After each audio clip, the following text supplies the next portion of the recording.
Vous pouvez être confronté à un début d'incendie. Il existe plusieurs moyens de l'éteindre, dont l'extincteur. Nous allons voir ensemble son utilisation. Comment utiliser l'extincteur? Prendre la lance en main, retirer la goupille tenue par un plomb, mettre l'extincteur sous pression, tester l'extincteur. Il fonctionne, je peux éteindre le feu à la base des flammes.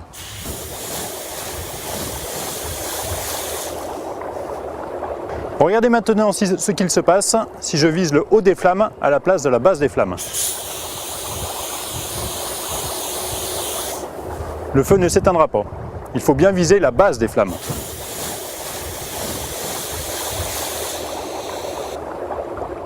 Si vous n'avez pas d'extincteur, vous pouvez utiliser soit un jet d'arrosage pour éteindre un début d'incendie à l'extérieur, soit un linge relativement grand. Il faut que le linge soit plus important que le bac, bien sûr. Pour cela, il est mouillé. Vous approchez du feu et très simplement, vous recouvrez votre feu avec ce linge humide.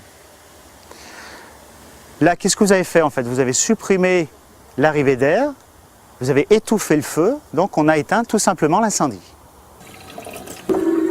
Que faire devant un feu de casserole? Donc on a tous mis un jour de l'huile ou du beurre dans une casserole chaude, et là il y a un risque d'incendie, donc un risque de feu de casserole.